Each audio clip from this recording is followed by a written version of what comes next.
দেখছেন ধর্মযুদ্ধ 2024। ফিরে এলাম বিরতির পর, আলোচনায় আসবো পার্থবাবু, প্রদীপ্তবাবু এবং রীনাদি, তিনজনের কাছে আমার এই রুবিদি এই মুহূর্তে যেটা প্রশ্ন, যে এখনো পর্যন্ত প্রথম দফার ভোট কোচবিহার, আলিপুরদুয়ার এবং জলপাইগুড়ি, আমরা যে পরিস্থিতি দেখতে পাচ্ছি এবং আপনাদের অ্যাজাম্পশন সব মিলিয়ে জানতে চাইবো সামগ্রিকভাবে প্রতিক্রিয়া। প্রদীপ্তবাবু, দেখুন, আমরা আমাদের কাজ করে গিয়েছি, তার হিসাব শুধুমাত্র কোচবিহারেই আমরা শেষ আসে কে হাসবে কি মনে হচ্ছে? এইভাবে আমি বলতে পারবো না, তবে তৃণমূল যথেষ্ট এগিয়ে রয়েছে এবং তৃণমূল খুব ভালো কাজ করেছে, মানুষের জন্য কাজ করেছে এবং আমরা স্ট্যাটিস্টিক্স দিয়েছি এবং মানুষ সেটা চোখে দেখতে পাচ্ছে। হোমস্টে থেকে শুরু করে চা সুন্দরী থেকে শুরু করে কলেজ বিশ্ববিদ্যালয় থেকে শুরু করে সমস্ত ক্ষেত্রে আমরা কাজ করেছি। ইনফ্রাস্ট্রাকচারাল ডেভেলপমেন্ট, MBBS এর আসন বৃদ্ধি, এ সমস্ত কাজ আমরা করেছি এবং যে সমস্ত আবাস যোজনা হয়েছে সেক্ষেত্রেও রাজ্য সরকার যথার্থভাবে তার নিজের কাজগুলো করে গিয়েছে। কিন্তু ওখানে উত্তরবঙ্গে কতগুলো টিম এসছে, একটা তথ্য রুবিদিরা দেখাতে পারবেন না, বিজেপি দেখাতে পারবে না যে কমিটির তরফ থেকে যে টিমগুলো এসেছিল সেই টিমের থেকে অভিযোগ বলেছে যে এখানে দুর্নীতি হয়েছে বলে ওরা বাড়ি পায়নি। হ্যাঁ, নিশীথ পারামানিকের বাবার নাম ছিল বটে, এবার সেই কারণে যদি বাড়ি না দিয়ে থাকে সেটা তাদের ব্যাপার, আমরা জানি না। কিন্তু নিশীথ পারামানিকের বাবা বাদ দিয়ে উত্তরবঙ্গে আর কোথায় কি কি সমস্যা হয়েছে সেটা কিন্তু আজ অব্দি কমিটি বলতে পারেনি, কিন্তু মানুষের বাড়িতে টাকা আমার তো পরিষ্কার ধারণা 2021 সালের বাই ইলেকশন সেটা প্রমাণ করে দিয়েছে, সেই জন্য ওদের উদয়ন গুহর উপর এত রাগ। উদয়ন গুহ একা 1 লক্ষ কত ভোটে জিতে গেল বাই ইলেকশনে। জলপাইগুড়ি, দেখুন, আমি জলপাইগুড়ির কাজের হিসাবও দিতে পারি যে জলপাইগুড়িতে আমরা কি কি কাজ করেছি। আমরা ধূপগুড়ি মহাকুমা আলাদা করে করেছি, আমরা জলপাইগুড়ির প্রথম মেডিকেল কলেজ 2022 সালে করেছি, গাজলডোবায় আমরা ভোরের আলো ট্যুরিজম করেছি, রানীনগর ডাবগ্রামের শিল্প তালুক করেছি, নতুন ময়রাগুড়ি পৌরসভা করেছি, কলকাতা হাইকোর্টের 2য় সার্কিট বেঞ্চ করেছি, জলপাইগুড়ি ও মালবাজারে হসপিটাল হয়েছে, চা সুন্দরী প্রকল্প হয়েছে, রিসর্ট হয়েছে, হোমস্টে হয়েছে। আলিপুরদুয়ারে যদি দেখেন ফালাকাটায় হসপিটাল হয়েছে, বিশ্ববিদ্যালয় আলিপুর বিশ্ববিদ্যালয় হয়েছে, নতুন জেলা হয়েছে 2012 সালে, হোমস্টে হয়েছে, হাসিমারায় নতুন এয়ারপোর্টের কাজ চলছে, জয়গাঁও উন্নয়ন পর্ষদ হয়েছে, নতুন ফালাকাটা পৌরসভা হয়েছে, আলিপুরদুয়ার সরকারি পলিটেকনিক কলেজ হয়েছে, সরকারি ম্যানেজমেন্ট ইঞ্জিনিয়ারিং কলেজ হয়েছে, লীলাবতী মহাবিদ্যালয় হয়েছে, পীযূষকান্তি মহাবিদ্যালয় হয়েছে। এরকম আমরা আলিপুরদুয়ার বিশ্ববিদ্যালয় সহ এরকম উদাহরণ আমরা পরপর দিয়ে যেতে পারি, যে উদাহরণগুলোর দ্বারা আমরা দেখুন কারোর সমালোচনা এখানে করছি না, আমরা কাজ করেছি এবং মাথায় রাখতে হবে আমরা যে দাবি করা হচ্ছে তৃণমূলের পক্ষ থেকে, প্রদীপ্ত যা যা কাজ দেখালো, কাজের খতিয়ান দেখালো, আমি দেখাচ্ছি না, এটা কেন্দ্র সরকারের রিপোর্টেও রয়েছে। আমি জানতে চাইছি কটা চা বাগান অধিগ্রহণ হয়েছে, চা বাগানে চা শ্রমিকদের মিনিমাম ওয়েজেস 268 টাকা হয়েছে, 268 টাকায়। তাহলে প্রদীপ্ত আমার ধারণা পার ডে 268। তোমরা কত 1 লক্ষ কোটি টাকার কি হিসাব দিলে দিদি? তোমরা তো একটা ইয়ে করেছিলে, আগে আমাকে বলতে দাও। আমি শুধু তোমাকে ধরিয়ে দিচ্ছি যে তোমাকে ধরিয়ে দিচ্ছি কেন্দ্র সরকারের প্রকল্প, কেন্দ্র সরকার 1 লক্ষ কোটি টাকার একটা প্যাকেজ দিয়েছিল, তার কি হলো বলো তো? ঠিক আছে, এবার আমি বলি, তারপর তুমি এর মধ্যে তুমি ইন্টারাপ্ট করো না আমার বলার মধ্যে।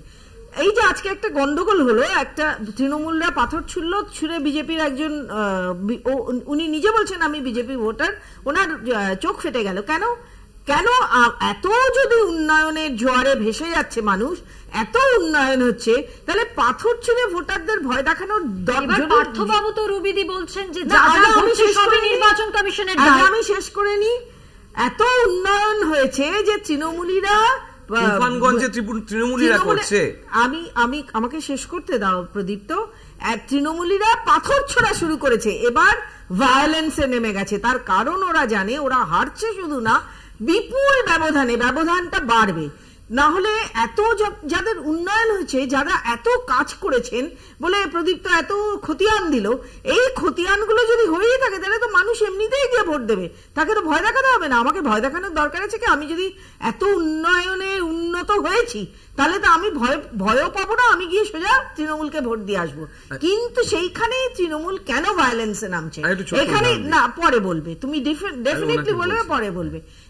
এইখানেই আমার প্রশ্ন যে কেন উদয়ন গুহ গুন্ডামিতে নামছেন? এই কারণেই নামছেন, উনি জানেন যে এখানে নিশীথ প্রামাণিক জিতবেন এবং যেই মুহূর্তে জিতবে পিসিমা ওনার চাকরিটি খাবে, সেই ভয়ে উনি এখানে ভায়োলেন্স শুরু করে দিয়েছেন।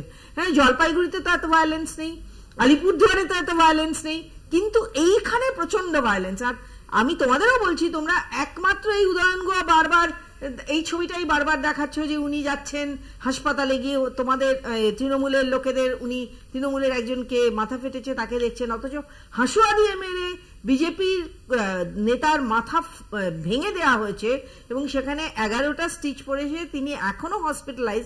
এগুলো তো দেখানো হচ্ছে না। এবং এইগুলো দেখানো হচ্ছে না যে এই বোমাবাজিটা এখানকার স্থানীয় গ্রামবাসী বলছে তৃণমূল করছে। সারা রাত বোমা ফেলার দরকার কি? উন্নতি হয়েছে তো, উন্নয়ন হয়েছে। উন্নয়ন যেখানে হয়েছে সেখানে বোমা লাগে না। উন্নয়নটা দেখালেই মানুষ গিয়ে ভোট দিয়ে আসবে। বোমা ফেলা হচ্ছে, তাজা বোমা পাওয়া যাচ্ছে, কেন? কিসের জন্য? কিসের এত ভয়?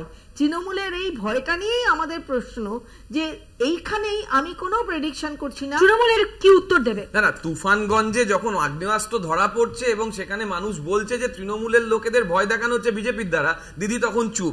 যখন বুথ নাম্বার 226, 227 তুফানগঞ্জে, সেইখানেই দেখা যাচ্ছে আগ্নেয়াস্ত্র নিয়ে। শীতলকুচিতে যখন অস্ত্র উদ্ধার হচ্ছে, যখন পার্টি অফিস জ্বালিয়ে দেওয়া হচ্ছে, যখন আমাদের এই 139 নম্বর বুথে, এই দেখো দিদি, এবার তুমি নিজে কথা বলছো, বিজেপির বুথ সভাপতি অপহরণের ঘটনা তোমরা দেখলে, সেখানে কিরকম অভিযোগ পাল্টা অভিযোগ তো থাকবে। এই ধরনের সংঘর্ষের ঘটনা ঘটলে যেটা স্বাভাবিক। জানতে চাইবো তিনজনের কাছেই যে কি স্ট্র্যাটেজি ভোটে জেতার জন্য এবার নেওয়া হয়েছে 18তম লোকসভা নির্বাচনে। এই যে 3টি কেন্দ্রে প্রথম দফায় নির্বাচন চলছে, পার্থবাবু দেখুন, কথাটা হচ্ছে যে দুপক্ষের আলোচনা শুনছিলাম আমরা। এখানে প্রদীপ্ত অনেকগুলো কাজের খতিয়ান দিল, কিন্তু তারপরেও তাহলে কেন উত্তরবঙ্গ বঞ্চনার এই ইতিহাসটা এখনো কেন বজায় থাকছে? কেন উত্তরবঙ্গে বারবার বঞ্চনার কথা কেন উঠে আসছে?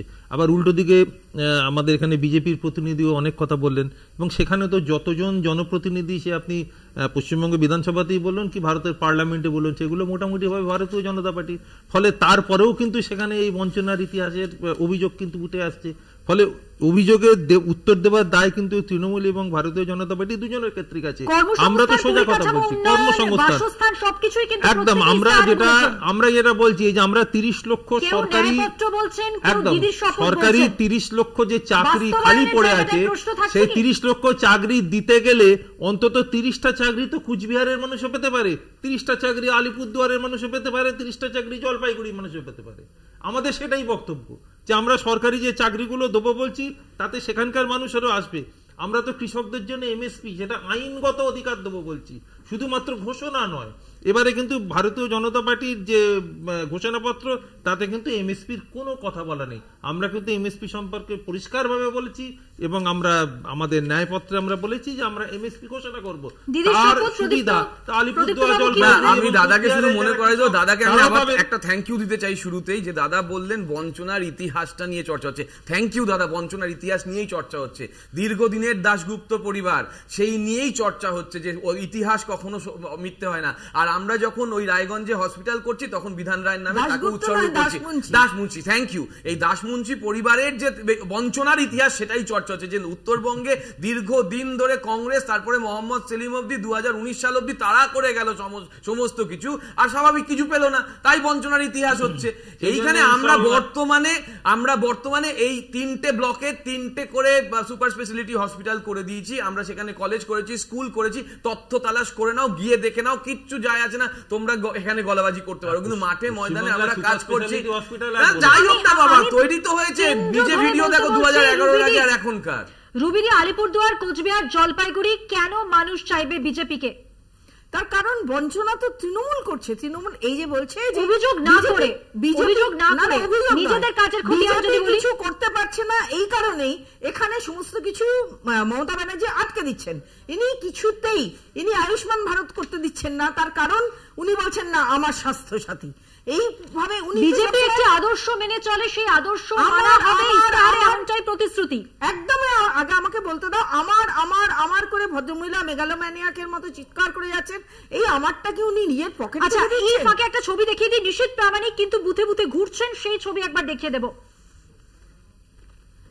যাকে ঘিরে এত অভিযোগ, নিশীথ গড়ে নিশীথ প্রামাণিককে নিয়ে যে বক্তব্য একটু আগে আপনারা বলছিলেন, নিশীথ প্রামাণিকের ছবি আপনাদের এই মধ্যে দেখাচ্ছি, যে তিনি বুথে বুথে ঘুরছেন, দেখছেন ভোট গ্রহণ কেন্দ্রগুলিতে গিয়ে ভোট কিভাবে হচ্ছে, পর্যবেক্ষণে নিশীথ প্রামাণিক।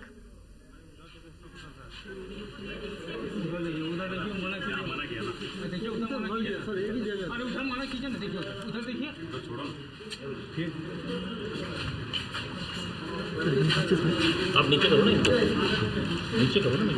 चलो आप लोग ये मत करो, इधर कैमरा मत करो।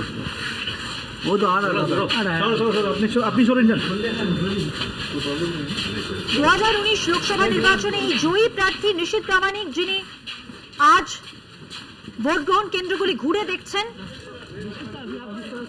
আমরা কথা বলবো আর বিস্তারিত জানবো। আমাদের সঙ্গে রয়েছেন আমাদের প্রতিনিধি রবিউল হোসেন। রবিউল, আমরা নিশীথ প্রামাণিকের ছবি দেখলাম, তিনি বেরিয়েছেন ভোট গ্রহণ কেন্দ্রগুলি ঘুরে দেখছেন। তিনি এই নিশীথ প্রামাণিকের বিরুদ্ধেই তো তৃণমূলের ব্লক সভাপতিকে মারধরের অভিযোগ উঠেছে আজকে, কি বলছেন তিনি জানতে চাইবো। উত্তরবঙ্গ উন্নয়ন মন্ত্রী উদয়ন গুহ তিনি হাসপাতালে দেখতে গেছিলেন আহতকে এবং তারপর যে অভিযোগ আসে।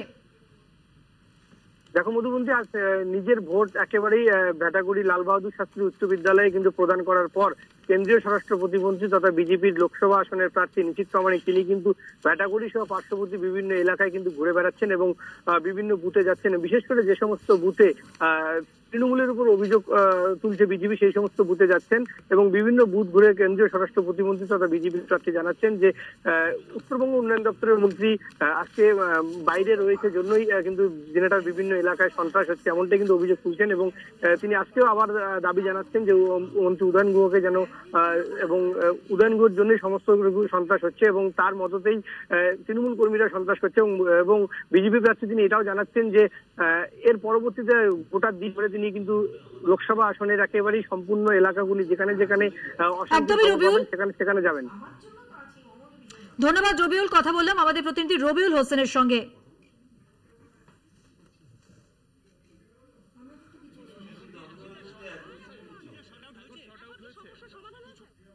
এই আলোচনা চলবে নির্বাচনকে ঘিরে। প্রথম দফা নির্বাচন কোচবিহার, আলিপুরদুয়ার, জলপাইগুড়িতে ভোট গ্রহণ এখনো পর্যন্ত অনেকটাই এগিয়েছে, সেই সংক্রান্ত সমস্ত খবর এবং আলোচনা নিয়ে এরপরে আমার পর ধর্মযুদ্ধ 2024 নিয়ে আসছেন আমাদের প্রতিনিধি, আমাদের সহকর্মী ইন্দ্রাণী। ততক্ষণের জন্য বিরতি নিচ্ছি, সঙ্গে থাকুন।